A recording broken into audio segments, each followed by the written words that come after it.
Welcome back, friends. Welcome back to the Corbett Report. I am James Corbett of corbettreport.com with another edition of Propaganda Watch.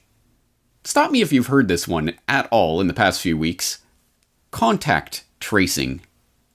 I'm willing to bet you have heard about contact tracing in the past few weeks. I'm also willing to bet it is a term that you have never heard before in your life prior to the last few weeks. Something to cogitate on, and I have a remarkably profound but remarkably simple observation about that coming up for you. But for those who have somehow managed to miss this term, contact tracing, and its definition, well, why take it from me? Let's take it from the Clinton Global Initiative.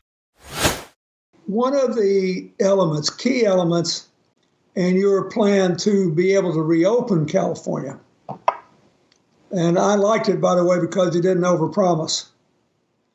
You didn't promise you could do things you couldn't, and you made it clear that unless you could do it without more people getting sick and dying, it couldn't be done. But one of the things that you have to be able to do is to track people who are positive. Where were they? Who were they in contact with? How can you hem up any recurrence of this? Massachusetts has recently announced that they're going to try to build a statewide tracking program, and they've asked Partners in Health to run it for them. And they're one of my partners in the work we've done in Africa, Haiti, and other places. But where are we going to get all these contact tracers? Should we have, like you did with California did with the Conservation Corps of young people, should we have a contact tracer corps, even if we call it something more elegant? Should we really build the first public health network we've ever really built in this country around this issue? I think the answer is absolutely yes. And I love the Massachusetts example. We were able to learn from them. We're all sharing best practices in real time. But this is an interesting point that's often not brought up. We have tracing capacity that predates COVID-19. It goes back to SARS, measles, TB, et cetera. Tracking and tracing capacity that exists in the county levels primarily, and increasing capacity at the state level. So what we're doing is we're building off that existing infrastructure and using the tools of technology to overlay. In addition to that, we're using AmeriCorps specifically. And thank you as a champion for AmeriCorps for decades. We've been able to take advantage of that workforce. Obviously, our Conservation Corps, what we have now is called Cal Volunteers. In the spirit of Sarge Shriver, we are asking people, thousands of folks, to be part of this new corps, to get trained and to help us with the tracing, because you're absolutely right. The predicate for getting back to some semblance of normalcy is our ability to identify individuals through testing, to be able to trace their contacts, to isolate individuals that have either been exposed or quarantine people that are tested positive. And that's just going to require an army of folks and the capacity of consideration from individuals to allow for their privacy to be impacted by that kind of acuity of attention based upon where they've been and who they talked to. Oh, yes. Contact tracing. Is that what they're calling it now? Because it seems to me that this is the nightmare panopticon total surveillance grid that crazy conspiracy theorists have been warning about the creation of for decades now. But no, you silly conspiracy theorists, you were completely wrong. That never existed, and you were crazy and paranoid for even caring about it. But, oh, here it is, and it's now called contact tracing. You see how this works. This leads to a remarkably profound and remarkably simple observation about propaganda. Propaganda is PR. All propaganda is, stripped down to its bare bones, is a marketing campaign designed to sell an otherwise unpalatable idea to the public. If it was palatable in its pure form, they wouldn't need a marketing campaign surrounding it. They wouldn't need to dress it up and call it something else and give it a fancy name and introduce it in some PR glitzy way. No, they would just state it openly and plainly. The fact that there is a marketing campaign that surrounds an idea shows you that it is propaganda of some sort, designed to make you accept an idea that you would otherwise be resistant to. And one of the simplest and most effective marketing techniques for unpalatable ideas is to simply name that idea something else and then present it in a context where it seems to be good. So that you can take something that literally, for decades, for half a century at least, maybe more, go back to 1984.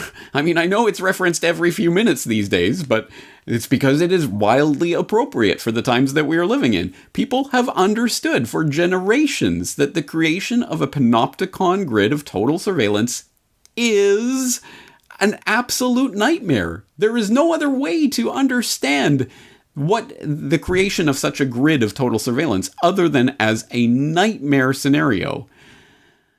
Unless, of course, you're dealing with the event that changed the world as we know it, and the entire rules of civilization are going to have to be rewritten because of the dramatic events that have taken place in Pandemic 1, as Bill Gates has just rebranded, is attempting to essentially market the propaganda campaign around SARS-CoV-2. It's now Pandemic 1, which of course implies there's going to be a Pandemic 2, doesn't it? Makes you wonder what Bill Gates is up to, doesn't it?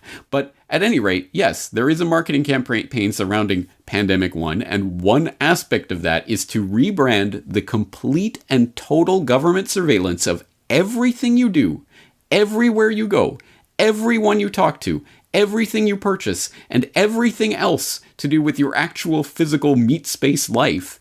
The total surveillance they're going to repackage as contact tracing, which, again, is a term that you've never heard before in your life, so you don't have any pre-associations or baggage around that term. It's not surveillance. It's not some sort of invasive thing. It's just contact tracing. Well, that sounds rather passive, doesn't it?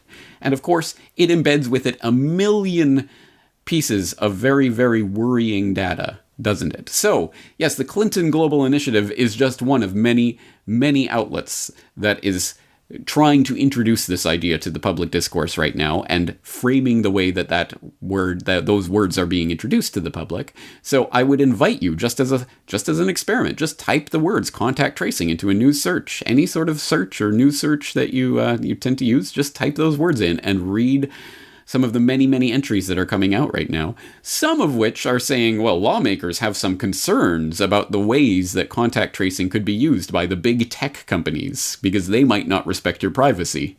But of course, that's coming from the government saying, don't worry, guys, we're the good guys. We'll totally be trustworthy when it comes to tracking and tracing everything you go, everyone you meet. Don't worry, we can be relied on. It's just those big tech guys that aren't, I don't know about them.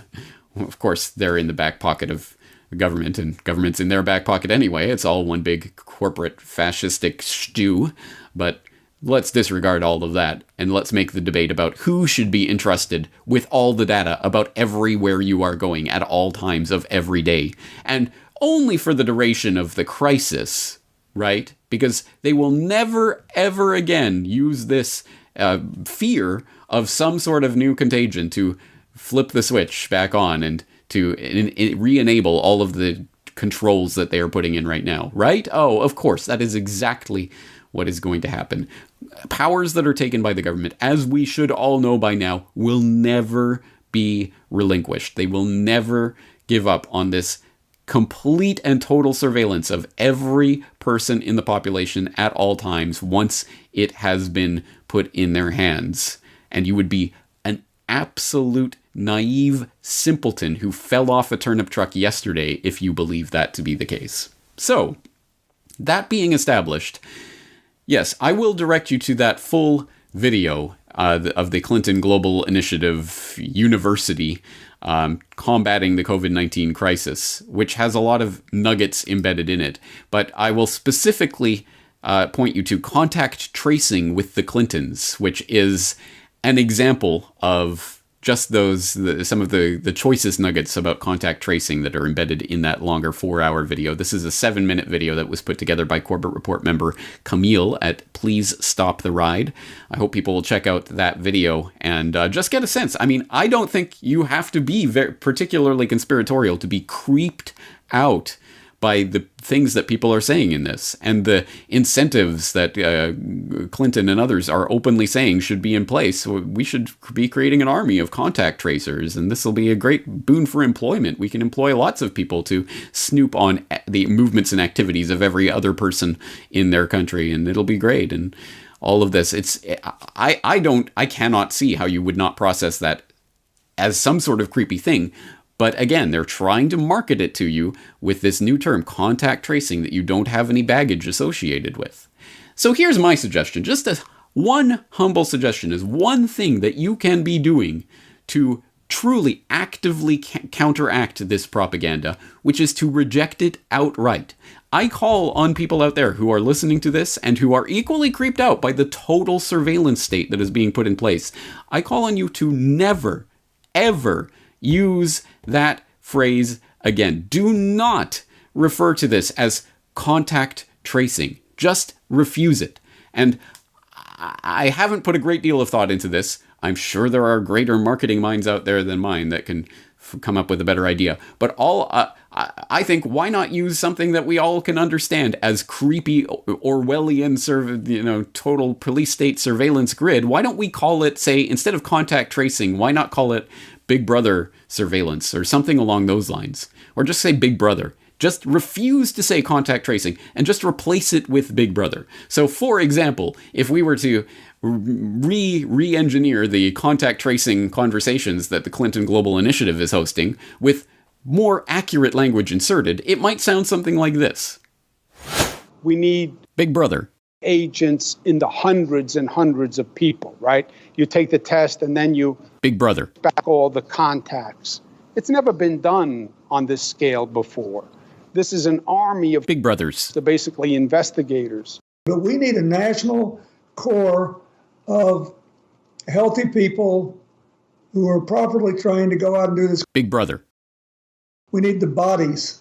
And it seemed to us as though no sort of systematic or concerted efforts around Big Brother were taking place in Massachusetts. So Massachusetts has recently announced that they're going to try to build a statewide Big Brother program, and they've asked partners in health to run it for them. And they're one of my partners in the work we've done in Africa, Haiti, and other places. But where are we going to get all these Big Brothers? Should we have, like you did with California did with the Conservation Corps of young people, should we have a Big Brother corps, even if we call it something more elegant?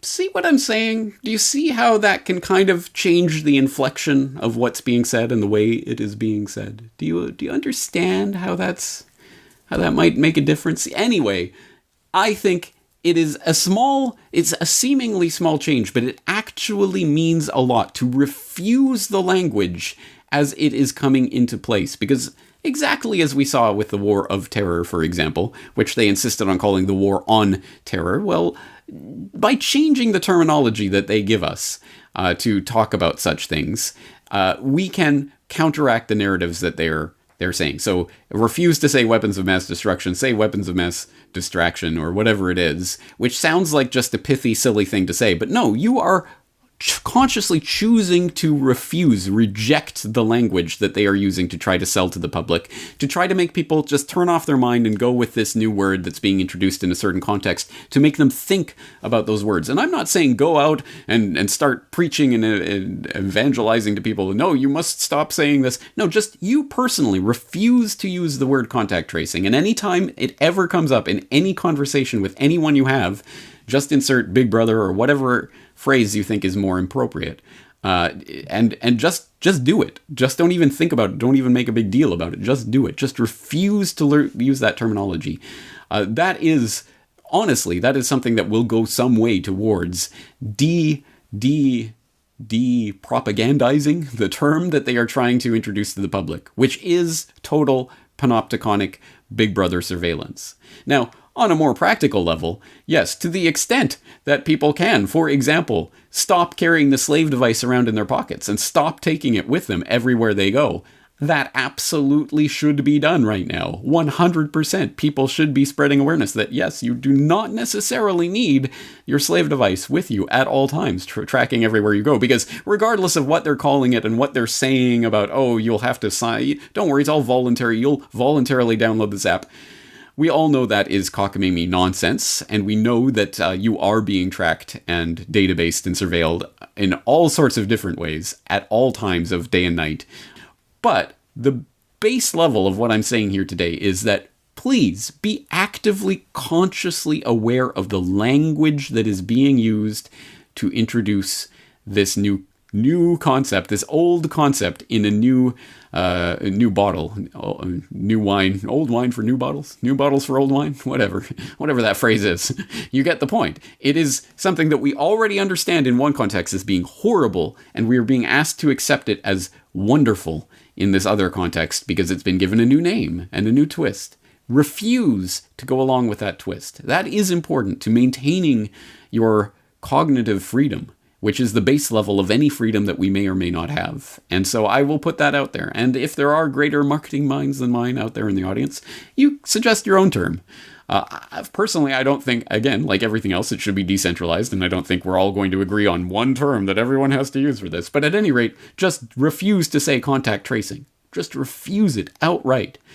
And I think that is an important step. And not just contact tracing. I hope you understand. This is a general point about propaganda in general. They try to introduce terminology into our lives. They try to insert the words by which we can describe certain phenomena, and that in some way structures our reality. An exceptionally profound and important point, but exceptionally simple when you break it down to contact tracing? No, that's Big Brother.